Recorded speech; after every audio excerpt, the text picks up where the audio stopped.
Good morning, everyone. From home to the playground, injuries happen to children. It may be a bug bite, it could be a bump or a bruise. So what do parents do when these injuries happen, and when should you seek care? Well, who else to answer the questions but our pediatrician, Dr. Keith Watson, and he's joining us at the table this morning. Great to have you here. Great introduction. Thank you. One thing for sure, you know, because you see it in your office all the time, things are going to happen at home, away from home, and parents say, what do I do here, right? Absolutely. So let's start with sort of the run-of-the-mill things that can happen. We'll start with bites. We usually don't think so much about bites in the cold weather, but bites can happen indoors also. Bites can happen indoors, and this is the South. You know, it's November, and it can still be warm outside. That's right. So sometimes there's still critters. If you are bitten, say, by a mosquito or by a spider, and I think people get really concerned about spider bites, when should you seek care? Because there's some topical things you can probably do at home. Yeah, spiders scare everybody. They're creepy. We are lucky in the United States. There are only two truly venomous spiders, black widow and brown recluse.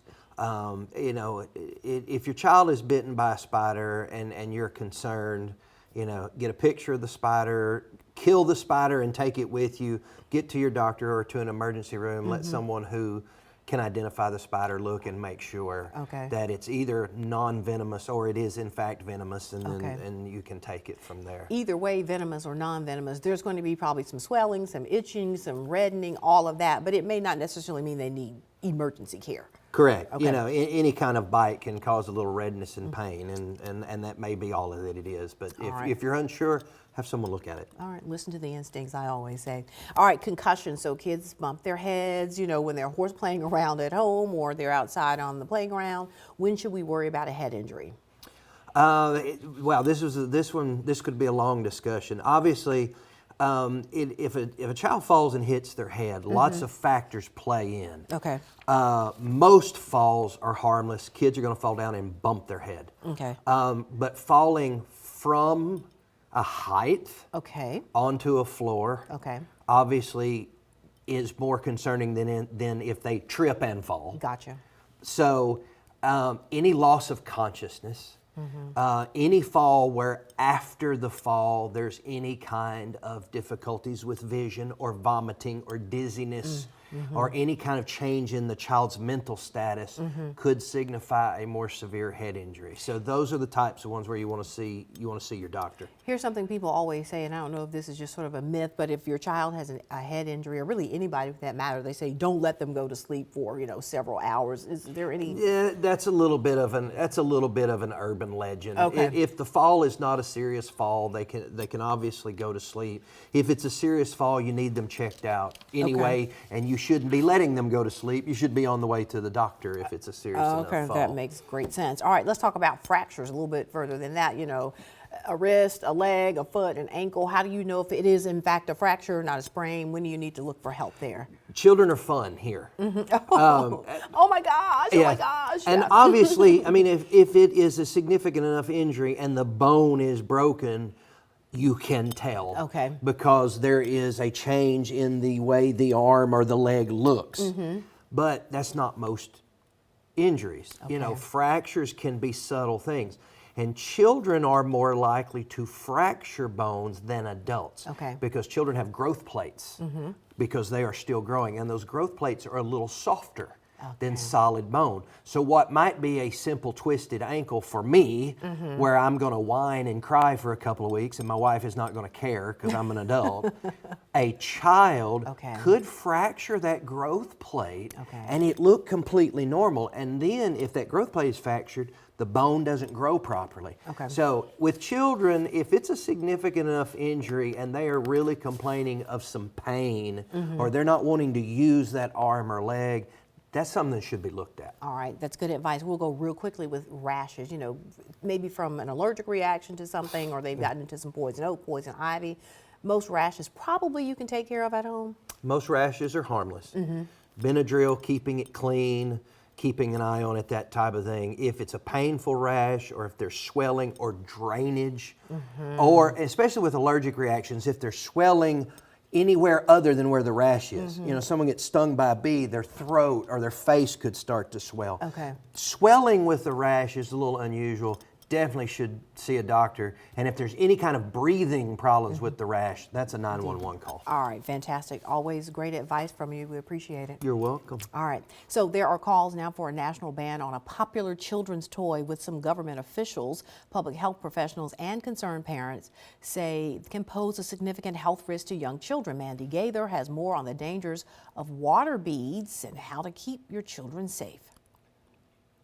A warning about these harmless-looking toys. Water beads can be dangerous to young children if ingested. We are in the process to try to address this, but in the meantime, we want to make sure that parents, child care centers, schools are aware of the risk. The U.S. Consumer Product Safety Commission says water beads can expand up to 100 times their initial size and weight when exposed to liquid. If a child swallows them, the beads can lead to vomiting, dehydration, intestinal blockages, and life-threatening injuries that may require surgery. Emergency departments treated nearly 8,000 injuries caused by the toys between 2016 and 2022, and at least one child died. Since they're made mostly of water, the agency says typical x-rays may not pick up on them in the body, leading to delayed care. A lot of doctors may misdiagnose and think that the child is just sick and send the baby home.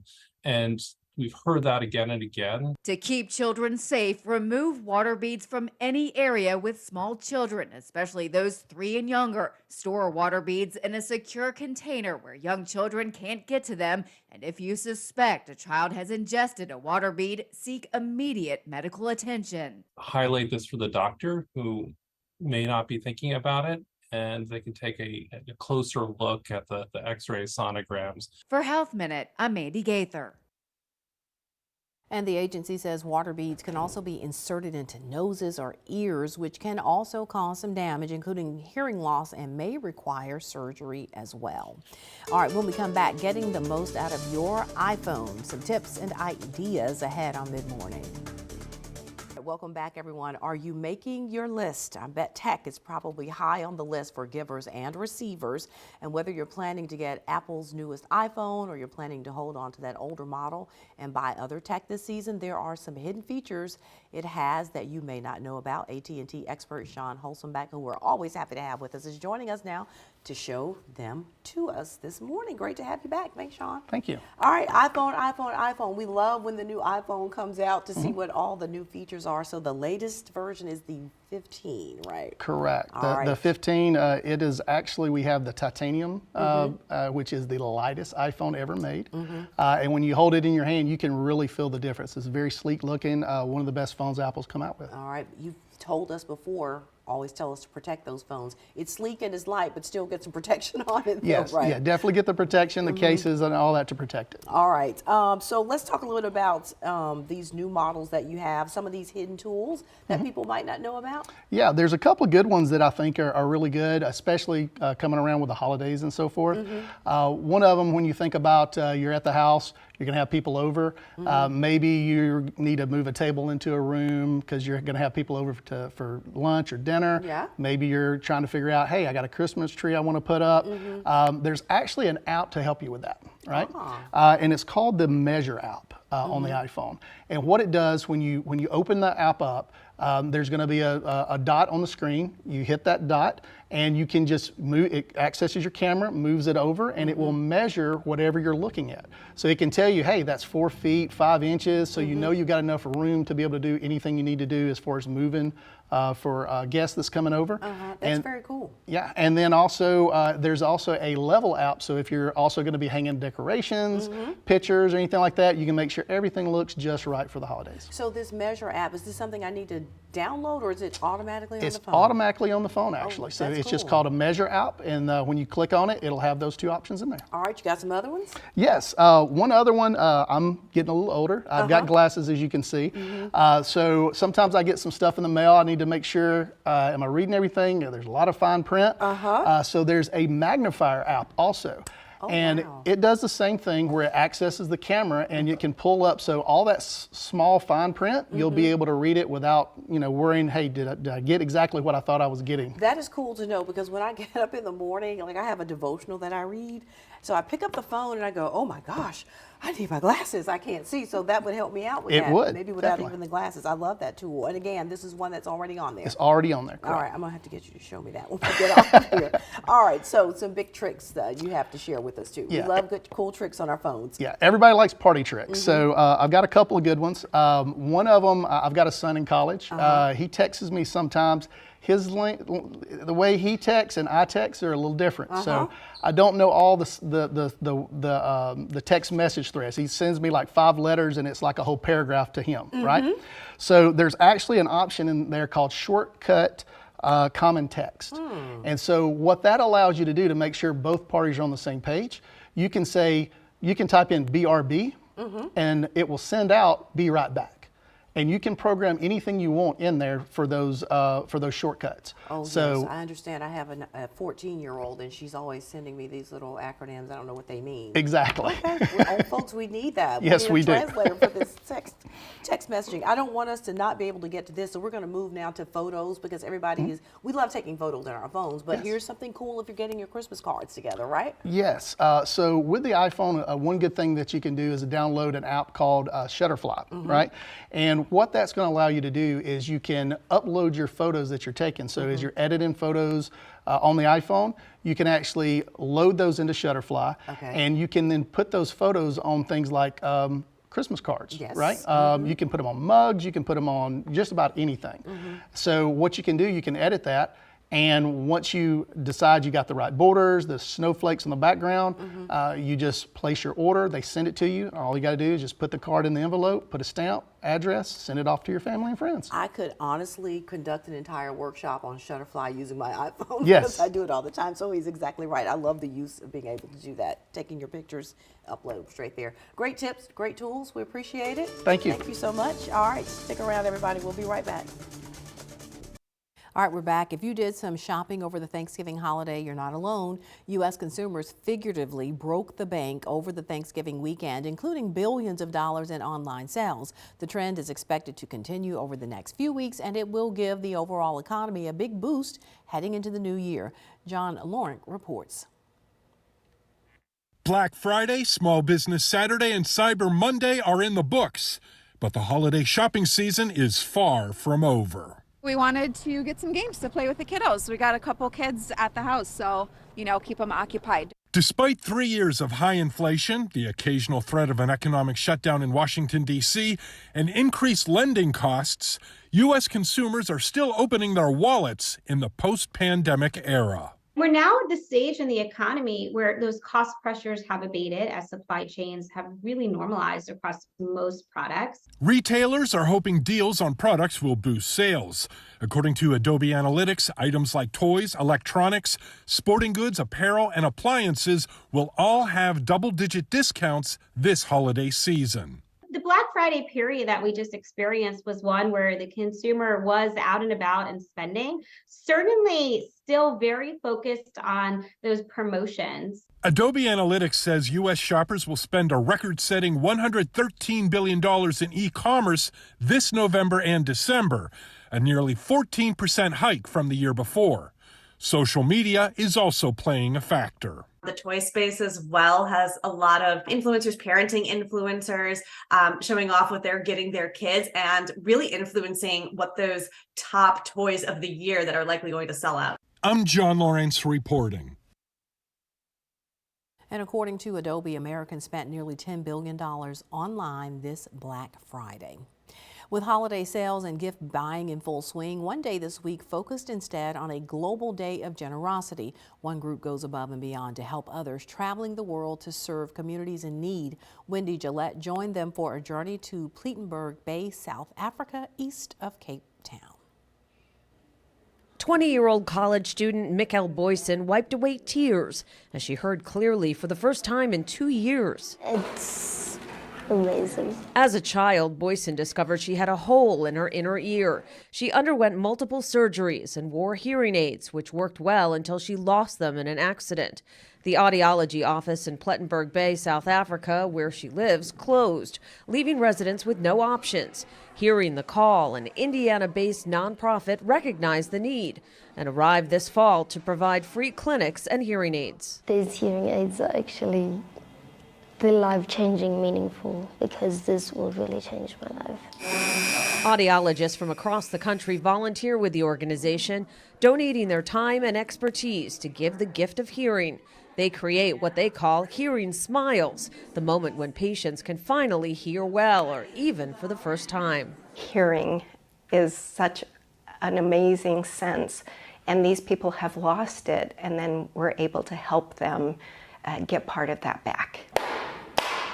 Doctors Judy Hutch from Tucson, Arizona, and Deanne Rudden from Longmont, Colorado, often volunteer and travel together. All right, so I brought it up a bit. We get the opportunity to see love in action. Hearing the Call travels to at least a dozen different countries every year. The mission is work, but participants do get some downtime to enjoy the sights. Like-minded travelers call it voluntourism, combining volunteering and travel.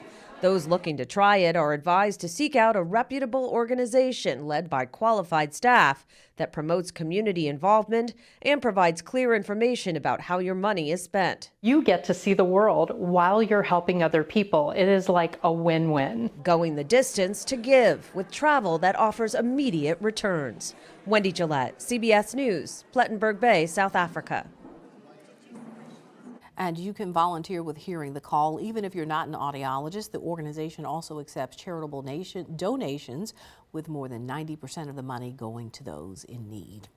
Well, America's fastest growing sport, pickleball, continues its incredible rise, with the number of players increasing almost 160% in the past 3 years. Christina Ruffini reports that while players may relish the game, they should also be aware of some of the risks.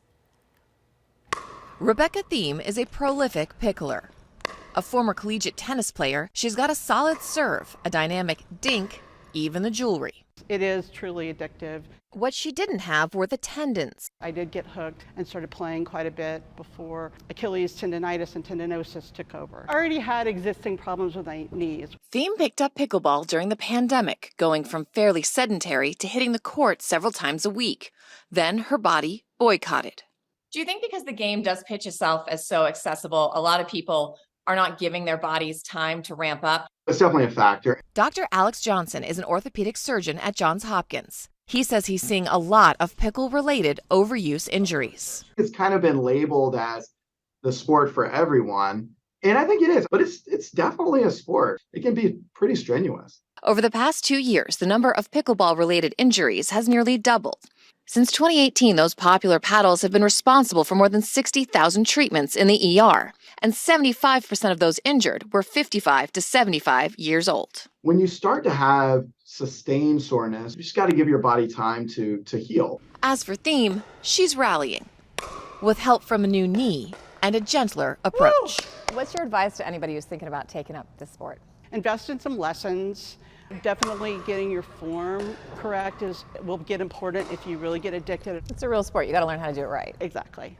Christina Ruffini, CBS News, Bethesda, Maryland. When we come back, from seedling to the home for your holidays, a trip to a tree farm. That's coming up next on Mid Morning. All right, welcome back. Christmas time is here, and that means many people are decorating for the holiday season. For some, their favorite holiday memory starts with picking out a Christmas tree. Starting a Christmas tree farm isn't something that happens overnight. Like any crop, it has its good and bad seasons, and growing that perfect tree starts really 5 years before it's cut. Our Keely Shills talked to a local Christmas tree farmer about what goes into growing a Christmas tree farm and how the drought has affected this year's crop. That's what it's all about. You're making memories. Lowellworthy and his family started selling Christmas trees in 2010, but preparations for their harvest season started 3 years earlier. It's like a 5-year plan. You have to kind of plan your fields. You have to do all the soil samples, make sure that your ground is okay, to grow trees on. You have to do all of that, so it takes a big effort, just to kind of get it started. Like any crop, the weather plays a big role in the outcome, and this year's drought has caused the farm to lose several trees. We've been watering trees really since July and August, and we've probably lost a couple feet of growth really this year.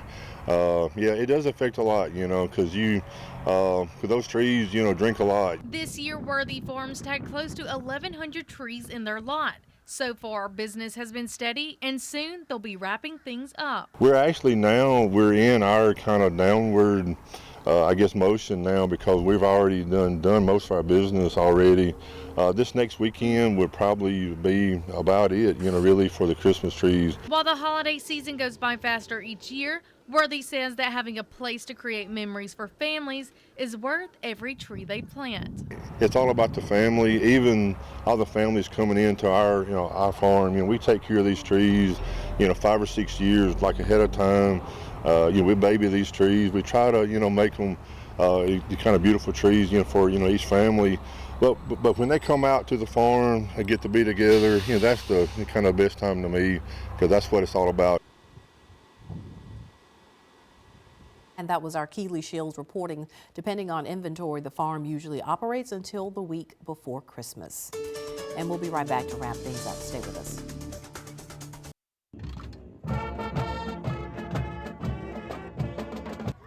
The sights and sounds of the season flooded the streets of Starkville on Monday night. The city's annual Christmas parade featured festive floats, marching bands, dance troupes, school organizations, holiday characters, and a lot more.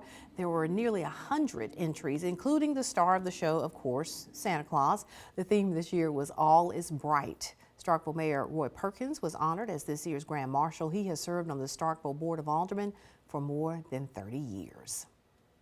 All right, that is all of our time. We will see you back here next time. Have a great day, everybody.